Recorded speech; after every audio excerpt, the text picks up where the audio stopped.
Hello, welcome to 30 in 30 day 5 of our challenge here at Ignite Best Practices. This is Sandy Herrick. Welcome to my she shed. It is Sunday, May the 31st, and I am going to continue the conversation about ego defense mechanisms.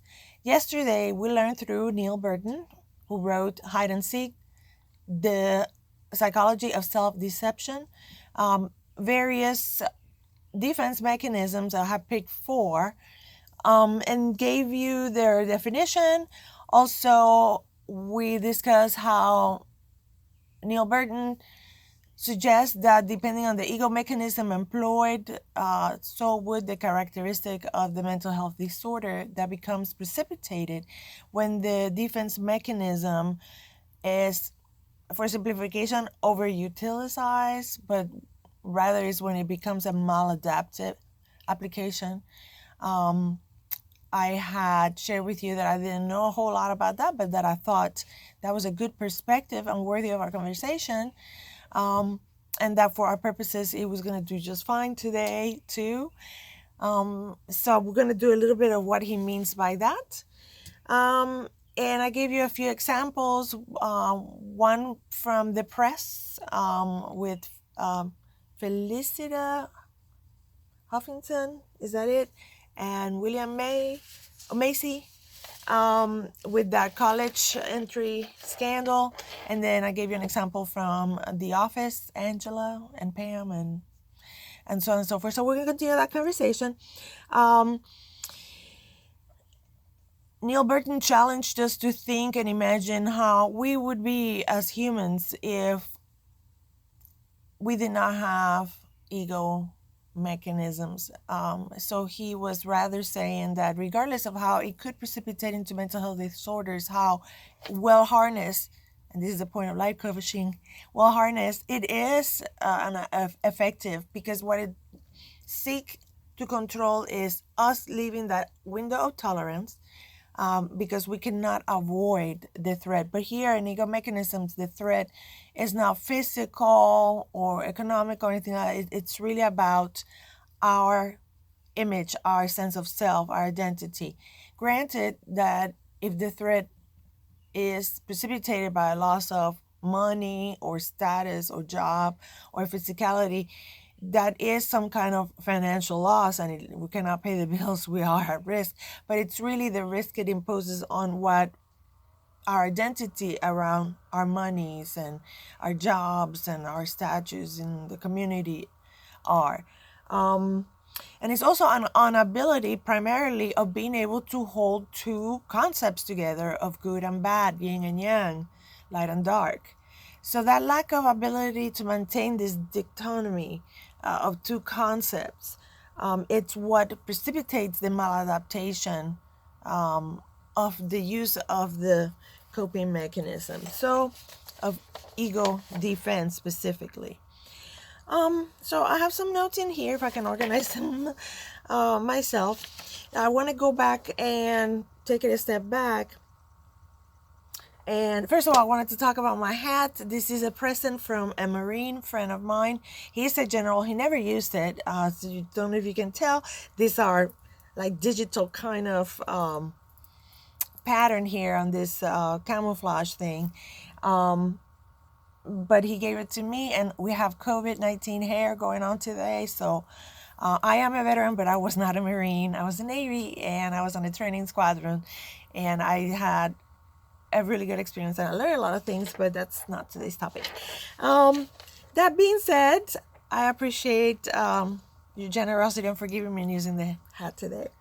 So we talked about identification.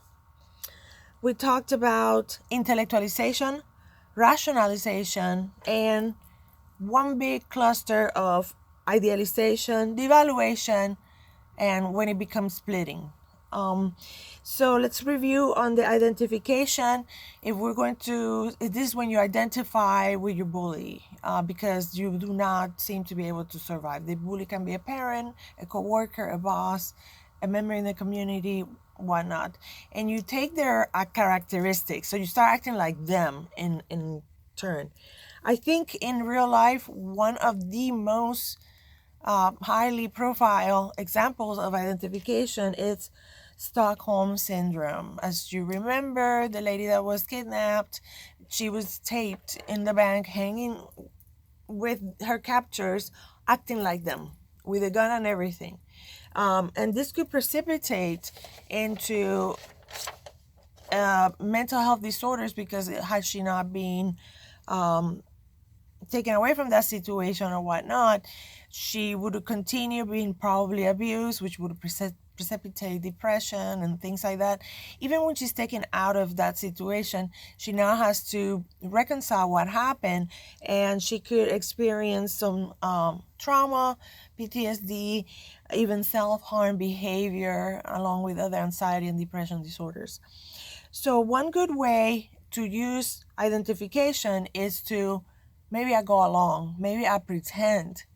I know that they're talking to me and understand, but of course, I'm captured. Of course, they're trying to make me go along with them, and try to keep that. I can't act like them if it means I'm going to save myself for a little bit until I can. But that doesn't mean that you go on and kill like them or so on and so forth. But it is a survival situation. You can hold yourself in compassion at that point and later on in life about whatever regretful things you might have done, hopefully not too regretful, but that you could say, I did what I had to do, I had to act like them. But it is not really an identification. It's like you knew that if you didn't identify with them, at least on the perception level, that they were not going to let you survive that. So that said, the second one, we're talking intellectualization, and this is the goal here, is to, let me go back to that identification. The autonomous thinking is that I can act like them but not be like them for this time being, and I'm going to hold myself genuine. And so you can hold those two thoughts at the same time. So intellectualization, the goal is to block the feelings, and that's it. So the person rely on thinking smartly. So they start thinking, well, shoulda, coulda, woulda, now I know better next time. So when it goes into the maladapted side, the person gets stuck with that intellectualized way of contextualizing everything. And they go, well, I know better next time, instead of saying, what have I learned about me? Where are my vulnerabilities? And it's like, well, maybe I trust too much, or, it is okay to trust. And when the trust is violated, it's not really a reflection of me. But I really want to stay a person that offers trust until shown otherwise, or whatever. So whatever your genuineness is at with that.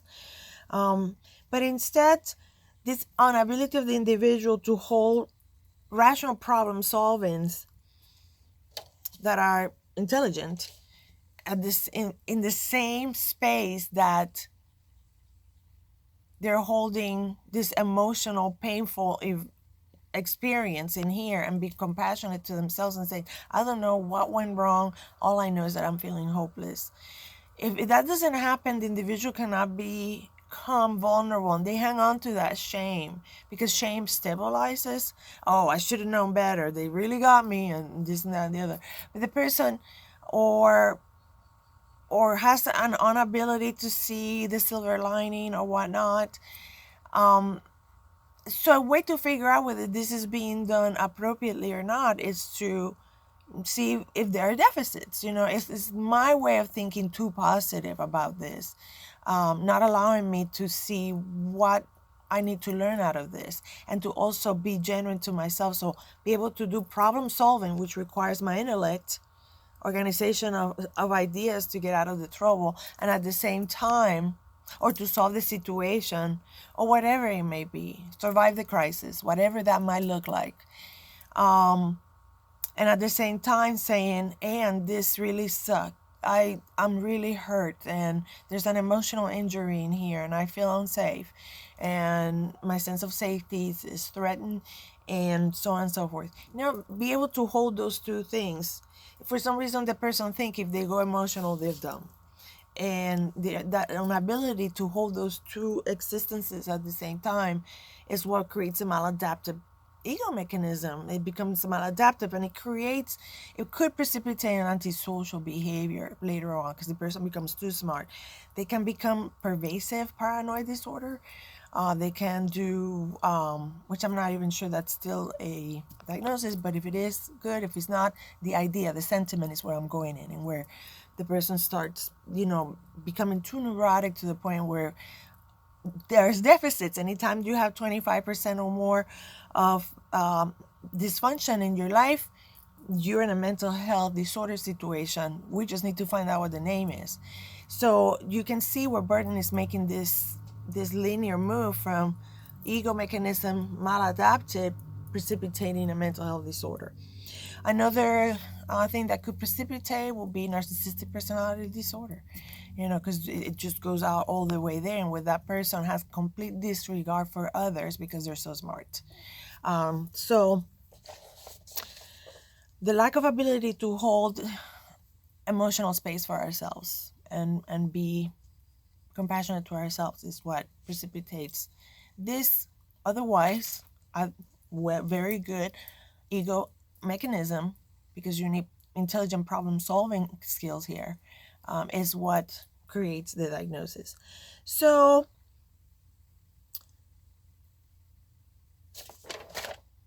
the other one that I wanted to share with you was rationalizing, which is not intellectualization. It's that you're using a rationale. But here, there's an inability to accept our own contribution to the problem. So it's up to say that instead of seeing, oh, my bad, the person instead chooses like, what? Well, that's your problem. You should have told me earlier. You should have told me you had a problem with it. If you don't want to do it, just don't.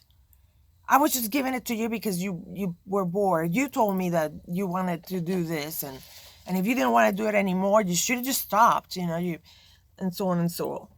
So in order to see that how they contributed to that situation, they automatically assume that the other person is saying, you are putting me out, therefore you're a bad person. Instead of saying, I guess I could put people out too. I guess I could hurt people too, even though I'm a good person.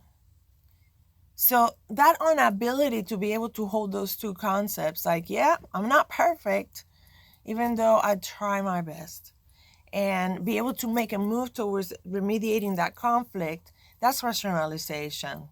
Whatever, not talking this anymore, and leaving the other person in limbo. It's almost like in order to have the last word. Well, nobody's really getting the last word here. They're not even beginning words, because it's about an inability to hold these two thoughts that was not my intent. But we really take it as the other person is saying, we put them out there for we're bad and we should be punished. So we punish them back by taking the conversation away and saying, I'm not talking about this no more. So, okay. So let's go back. Let's complete it and say what kind of diagnosis could precipitate out of that. It could be anxiety, depression, again, narcissistic personality disorder, bipolar too. Could potentially come in here. A lot of people call others bipolar, not understanding what that really is, but this could precipitate something like that because the person acts in a manic way towards trying to negate that narrative that they perceive is being said about them. So they just go up and they talk to everybody and they start getting busy with, like hitting ahead and telling everything to everybody else, their side of the story. And then they crash. So that could be confused with that pattern of bipolar, but not necessarily being bipolar. I'm just talking about the pattern. So it could be some other diagnosis like anxiety, this dysfunctions or depressive dysfunctions and things like that. So idealizing. Let's talk about idealizing, and I'm going to pick up back that conversation about Felicity Huffman and William Macy, in where and I'm not trying to speak for them or anything like that. I'm taking liberties using that as an example. So this is more accessible. In this story, Mr. Macy went and wrote a letter to the judge saying Felicity was, she had a bad upbringing, Her mom was bad. She was supposed to raise her sister. She was left to fend to her own devices. And therefore, and I don't know what he really was asking the judge, because the things that you can read in the media only talk about what he wrote about her. And this is connected to an episode at The View, which I do not watch, in where they were in uproar about like, wow, is this you kidding? She is a monster. And so what are they doing is that they're devaluing her, even mischaracterizing her, and leaving no room for compassion, understanding, and growth in here, which is pretty irresponsible. But if they did that, then they probably wouldn't be having a show called The View. So in their view, he was out of his head for even talking like that about his wife to a judge. But what is not being seen in whatever you can find is that, was he asking for the judge to let her go, not pay, or was he asking for her like, look, it's a letter of character, right? And this is not that he's blind about what he did, because if you continue reading and following the story, you can see where they went to therapy, and the whole thing was to help her, be of support to her in accepting her, becoming accountable for her actions in this.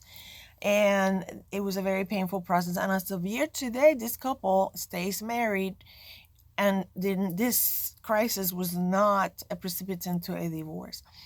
Neither was it a precipitant for Mr. Mays to start talking about his wife as if she did nothing wrong.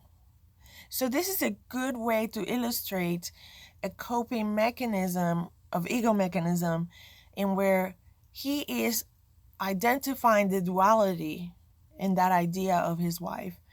So he's not idealizing her blindly, one-sided.